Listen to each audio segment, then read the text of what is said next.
Frère, viens mon te bon attends qui m'a dit OK, na décision. On dit malheur na tiki baché. Est-ce que tout le monde amen? La prise de conscience. Regarde cet enfant prodigue dans Luc chapitre 15. À partir du verset 17. La Bible dit étant revenu en lui-même. Il a vu qu'il était dans la gloire, dans la maison du Père. Il ne manquait de rien. Mais il commence à manger avec les pauvres. Déchéance totale. Il a quitté la gloire vers la déchéance. Et la Bible dit étant rentré en lui-même. C'est ça ce que j'appelle la prise de conscience. Il s'est dit en lui-même. Il a pris rendez-vous avec lui-même. Maintenant, à un certain moment, na conseil bateau côté rappelé la retraite, il y a réflexion. Les hommes là 17 au 13 na Rosala. Est-ce que tout le monde dit amen? Mais si mon sang les 7 dimanche, na kovanda na MC Damoninga na retraite, il y a réflexion. Comment je dois finir l'année? Comment je dois projeter l'année prochaine? La Bible dit dans Proverbe 16, verset 20. Celui qui réfléchit sur les choses trouve du bonheur. Amen. Prends le temps de réfléchir. Pourquoi ça? Pourquoi ça n'a pas marché? Et qu'est-ce qui a fait que ça ne marche pas? Et qu'est-ce que je dois faire pour que ça marche? Arrêtez de fonctionner. Il faut réfléchir. Pour fonctionner, rater. Quand vous avez l'appareil, il va finir. Dès que ça lit, dès et Kati. Non. Alléluia. Dieu Seigneur l'otala makambo Seigneur l'otika masenga makambo Seigneur les kota et banda na vie na yo. Na makambo Seigneur les souka. Et tu payes le prix. La Bible dit étant rentré en lui-même. Je dis mais tiens dans la maison de mon père, même les ouvriers ne manquent de rien. Et moi je suis en train de souffrir ici. Non, cette histoire doit s'arrêter. Dieu ne peut pas changer ce que toi tu acceptes. Dieu est le tout-puissant. Mais il est limité dans ta vie par ta volonté. Si tu ne veux pas que les choses changent, Dieu va te laisser comme ça jusqu'à ce que tu comprends. Jusqu'à ce que cet enfant a compris que là où il était, ce n'était plus sa place. La Bible dit, il a conçu un projet. Je me lèverai et j'irai vers mon père. Je lui dirai, Père, je ne suis plus digne d'être ton fils. Considère-moi comme un serviteur. Il a conçu un projet de délivrance. Plusieurs personnes s'arrêtent là-bas. En tout cas,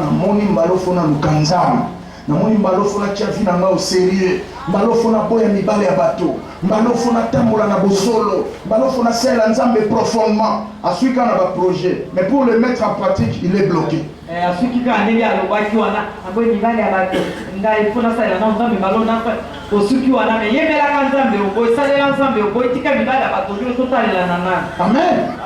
Il refuse. Il conçoit juste un projet. Asalika projet na eboye tala batongaka vie chrétienne likolo ya vie na yote Yesu nde fois à la nase lokola fondation yosko tonga vie na selon modèle ya Yesu. Est-ce que ba maçon bazao ce qui maçon c'est poser fondation na Yesu retourner à Christian royebisa yo. Donc yo mutozo ko tonga il faut respecter fondation na ye. Est-ce que tout le monde solo ba amen? Yo ko ya te vie na ona no fondation ya vie na yo makamuna buzoba masumu makamunyoso hérité na ba parents ma do chango fondation alors comme tia Yesu likolo te Yesu ne fois à la fondation. Est-ce que tout le monde a dit Amen? Ça, c'est l'attitude de quelqu'un qui a pris conscience. Il a conçu un projet. J'irai vers mon Père. Et j'aime le verset 22. Verset 21, 22, la Bible dit, et il s'éleva et partit. Donc il a mis en action ce qu'il a résolu dans son cœur. J'attends quelqu'un dire Amen. Toyo qui est belé, na ba noto, na ba fondation, ba famille. Toyo koli marambo belé pendant ces 2 semaines. Alléluia. Ozasko le roi Mutuka, ba kiango essence, ba pineza, chauffeur paza. Amen. Ba sipe ba démarrer. Si ko eloko etikali pona yo, nyata accélérateur, mayele na embrouillage o bebsa, okimsa moto te, allez avancer. Est-ce que tout le monde se lève? Amen. Donc, finalement, après culte, les avoir mutuka na parking, chauffeur azana kati, basi ba full ya carburant, ma camion se en place, peut déjà va démarrer en mot. Et ça voisin, nyata accélérateur. Nyata accélérateur. Nyata démarreur. Ce des appels non automatique, déjà tu as un départ. Est-ce que tout le monde se lève? Amen. Allez avancer. Est-ce que tout le monde se lève? Amen. C'est ça. Et ça va comme ceux qui n'ont actionné foi dans la tu ne comprendras pas que Dieu a déjà agi. La prise de conscience. Et le refus de la mentalité du sourire. Tu connais la mentalité du sourire? Les souris peuvent être là, leurs coco, leurs papa et leurs enfants. Pourquoi papa, maman, papa est là.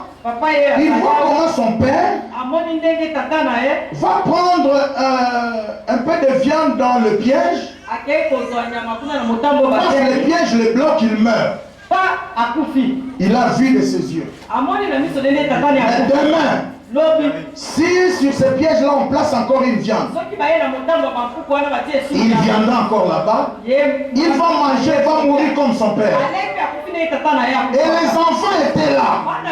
Ils ont vu comment leur coco était mort. Leurs grands-parents étaient morts. Ok? Ils ont vu aussi comment leur papa était mort. Et aussi vont commencer à aller prendre la viande là-bas, mourir un à un. C'est ça la mentalité du sourire. Il faut éviter l'erreur de la maman. Il faut éviter l'erreur de la noko. Il faut éviter l'erreur de la tata mwasi. Na ya bana na bango. Obi ngana kosala moté. Frère, ngana te ya batu musuba bimina ba décision makamna zo ebisope ba vie échange. Amen. Je vous dis la vérité. Abingaka makamna mona ba buzoko na mona na batata nango na kosala moté. Le début sera difficile. Parce que tous ces esprits-là, ils vont se révolter contre toi. Ils vont compliquer ta vie. Mais la Bible dit c'est lui qui persévérera jusqu'à la fin. Il sera sauvé. Et Dieu n'a jamais trahi celui qui se confie en lui.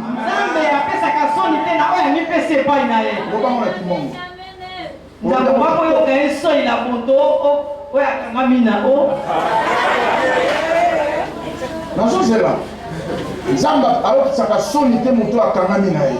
Nzakomba apo kaeso iboto tingamisilende. Ah, nzakomba. Apo yo kaeso. Apo kaeso. Boto tingamisilende. Boto tingamisilende. Il te faut na te yo boye poto yo kanadi. Amen. Parce que je veux taper mon départ. Quand je reviendrai encore ici, pasteur Alobato, c'est l'évangéliste billet. Alobande, nani akosombe l'évangéliste. Yomoko telemi. Et au sombi billet, même bon aussi lioti. Amen. C'est ça la dimension à laquelle je te vois. Moi, je suis en train de dire mais quand je suis en train de dire Amen. Yo comme on a capacité, il y a un sommet là, pasteur billet à Yomoko. Amen. Au sommet même pasteur à la matinée de victoire, on sous le goya, tu vas inviter 2, 3, 4 pasteurs. Amen. Pour ça, on a dimension likolo campagne libanda to check podium. Amen. Biso beto wena bayembi msu renfort et uta Kinshasa. Alléluia. To petit là au moment mystique mais yo osombe la ta trois pasteurs bié. Na mbongo na yo. Amen. Ko supporter ba campagne wana na mbongo na yo. Minero pesa msombongo te ka yo ndengo fandia. Moi j'ai expérimenté ça. Je te dis des choses.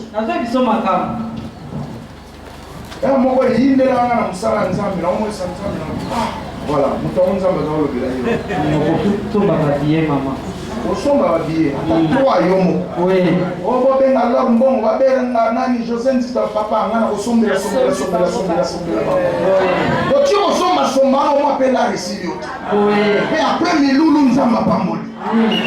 je crois en toi.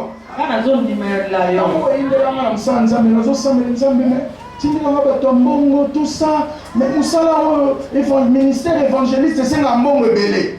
Il faut pas campagne, il faut pas croisade, il faut pas voyage missionnaire, mais pas tout petit na ba na bon hôtel.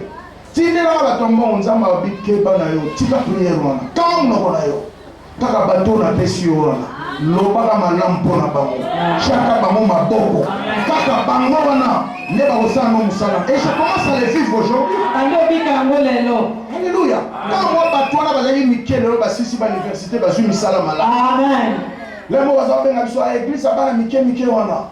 Église abana Mikel wana lelo to comme référence. Amen. Est-ce que tu m'as dit amen?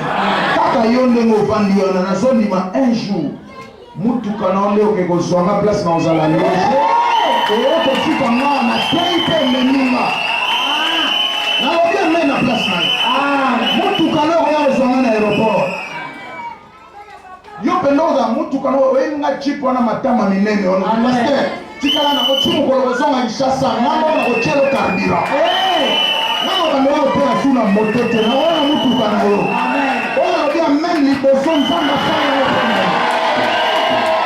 C'est ce que ça réalisera. Soki champion pourquoi ça est la kanzambe, penga na ça est la kanzambe. On a lobby on a ça. Que ciel écoute cela. Non les autres et que la terre obéisse à ça. Amen, amen. Prends de grandes décisions. De ne plus répéter les bêtises de tes pères. Des bêtises de Mandaka ici. Il y a une mentalité à Mandaka. Mais toi refuse cela. Jeune Balingi classe de Yotanga na classe. Est-ce que tout le monde a bien amen? Alors bien misale zate mais ça va na diplôme nous en a parlé. Comment qu'on a un jour? Attends ce côté diplôme en licence ses amis en sciences économiques. L'université à Kinshasa. Pour ça va tes frères. Alléluia. Amen. Est-ce que tout le monde a le nom? Pour l'anda pour ton vie na selon la réalité en mandaka te osamu tu munene. Oh, bien menzamba pamu. La jeune fille va se livrer na bondumba, tout ça, tika biloko wana. Ata ba maman ba sala ngo ba ngana osala mote. Amen. So di pression manda kele ki tout ça bimata kende Kinshasa. Amen. Parce que ça l'esprit sous plus, vous allez se déplacer dans la musique plus va tomber sur diminuer. Est-ce que tout le monde a dit amen? Je crois que ton avenir est meilleur. Deuxième des choses, deuxième clé, apprends à bâtir des hôtels contraires aux hôtels qui condamnent votre famille.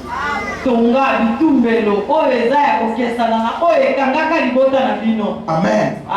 Bâtis des hôtels à Dieu. Des hôtels qui sont contraires aux hôtels qui condamnent votre famille.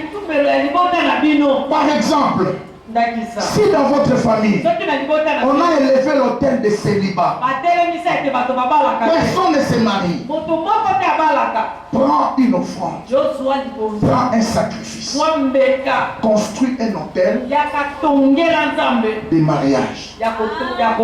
J'entends quelqu'un dire amen. S'il y a un hôtel de chômage, Bon, envoûtement Satan les arandeni a fongolé libino a tiké libino nzela moko a kangi nzela mususu a permettre bino botanga bosil ça mais côté ce quoi misala a bloqué au moins ba licencié mais ce quoi sur musala malamu ils ont musala ba 35 000 soit 25 000 francs vous avez a distraire bino côté a tiki côté a bloqué pour vous comprendre. Si quand vous avez remarqué hôtel, il y a chômage et vanda. Bato bazotanga bazosilisa bato mayele. Mais bazosala misala malongate. Kamata hôtel. Tonga hôtel. Il y a sacrifice. Il y a misala ya kitoko. Il y a salaire à bien. Bonzela nzambe. Est-ce que tout le monde a dit amen bien? Donc, réfléchis seulement par rapport à ta famille. Quel est l'hôtel là qui domine? Alléluia. Bâtis un hôtel contraire. C'est ce que Dieu a dit à Gédéon. Quand Dieu s'est manifesté à lui, il a dit, va un héros, va avec la force que tu as. Et je disais que Gédéon avait déjà Dieu. Il pouvait partir. Mais ce même Dieu-là, il se révèle la nuit en lui.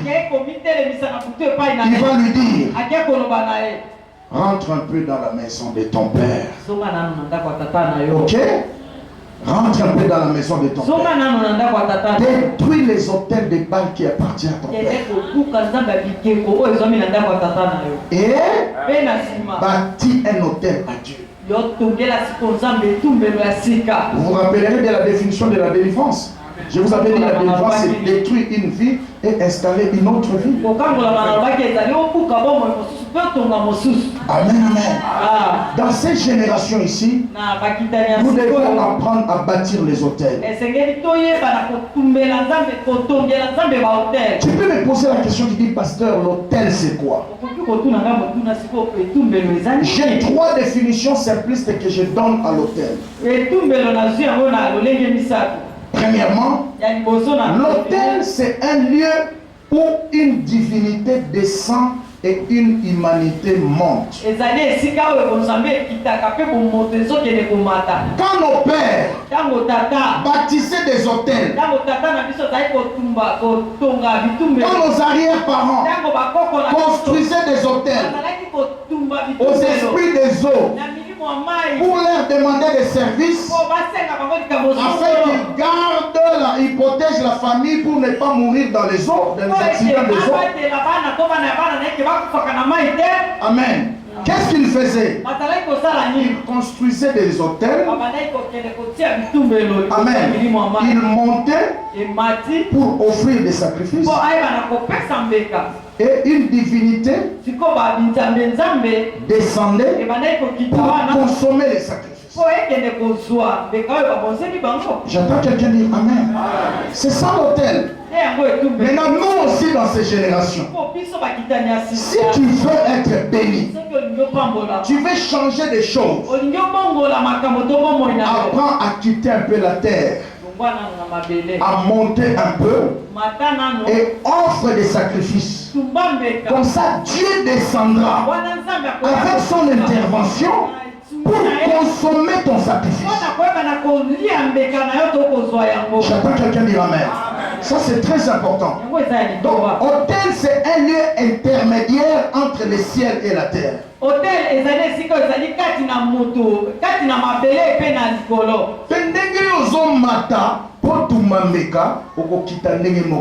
Parce que tant est-ce que tu vas comprendre? C'est ce que nous devons apprendre. Dans la famille, ni tambola kate, kamata meka, tumbela nzambe, pone lokoana. Est-ce que tu vois nzamba solobela? Deuxièmement, les hôtels sont les lieux d'échange. Hôtel, toi et tout, mais les années si quand on va changer. Amen. Tu apportes une vie et tu reçois une vie. J'entends quelqu'un dire Amen. C'est un lieu des échanges de vie. Lorsque nos arrière-parents construisaient des hôtels, Ils venaient avec leur menace de terre, par exemple. Amen. Ba menace bitumo ba na ko na ba mabele. Ba ko senga ba aide ya ba esprit ya bakoko. Amen. Bitumo ba zokuta na mona mai bana biso ba kufa na mai milimo bakoko to pa na bino. To pour que bon même bitumba na biso en charge bo pesa biso elonga. Est-ce que tout le monde dit amen? Na basamba kuna boye bilanga ezo biloko ezo bimate soit ba chasseur bazo bo masuba ni amate to na ba échec na ba problème na biso. Yango to tumbe bino meka oyo bo kita bo consommer yango pour que milimo na bino et servir biso. Vous comprenez? C'est comme ça que ça se faisait. C'est un lieu d'échange. Satan a quel est l'autre biloko na zo yon panzambe. Omoni ne kulusu Yesu ayaki apesi biso vie na ye biso tozwi ya ye. Amen. Est-ce que tout le monde comprend? Parce que nous avons dit que l'isumo Adam salaki makila on est côté déjà virus oyo et l'autre a commis sous na carte salaki te bato sali informatique bazali awo ba dit que ce machine est côté ba virus moko boy et c'est nga faut formater système. Amen amen. Anda ba carte mémoire besoin utiliser na ce est côté ba virus quel que soit ba données za na carte nyo se béni. Attends qui antivirus c'est aussi ba souté. Donc makila to soit qui na Adam et ça qui donne un virus à ma casse de son. Il y a un nzamba tala obi si on a réparé makila on est aussi mate faut kaka na changer bango. Donc Yesu a pesi biso vie na ye o za qui na lisumu te biso siko to zi yango to pesi o ya biso. Ya mo Bible obi ne kulusu ya koma ki malédiction pour biso to koma bénédiction. Ya koma ki condamnation pour biso to koma liberté. Ya koma ki malade pour biso to koma guéri. Amen. Ya kufa ki pour biso to c'est quoi? J'attends quelqu'un dire amen très bien. C'est comme biloko on est kulusu faut to vivre yango. C'est pourquoi j'ai dit que la vie chrétienne ce n'est pas une vie changée mais c'est une vie échangée. Vie chrétienne les abo moyo ba bongolité mais abo moyo ba kabeli mutu. Est-ce que tout le monde se dit amen? Donc Yesu appelle ça la vie na ye. Donc désormais nzamba zomona na kati na Yesu. Il y a en Bible dans Colossiens 3 verset 3 ceux qui sont en Christ, ceux qui sont nés de Dieu, amen. Bah au bazar ressuscité avec Christ, leur vie est cachée en Christ, en Dieu. Dans les lieux célestes. Est-ce que tout le monde a amen? Nzamba somono kati na Yesu kati na nzamba na bisika bileki likolo. Ça c'est très très important. C'est ça le mystère des hôtels. Si qu'on a vu courant na biso pour expérimenter misala Yesu ekulus. Nous devons apprendre maintenant à venir avec nos problèmes, nos défaites, nos situations compliquées de famille, nos échecs, et nous posons cela sur un autel.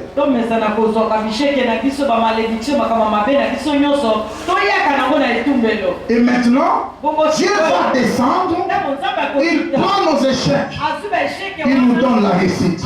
Il prend nos défaites, il nous donne la victoire.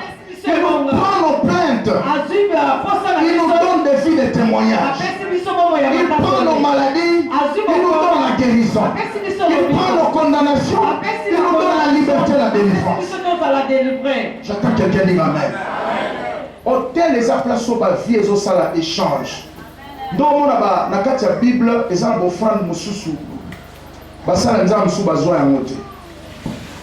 Tant Naman azaki lépreux histoire ezana na 2 Rois chapitre 5. Tant voyait une offrande na ye, prophète Élisée tali yango abi obiki zonga offrande.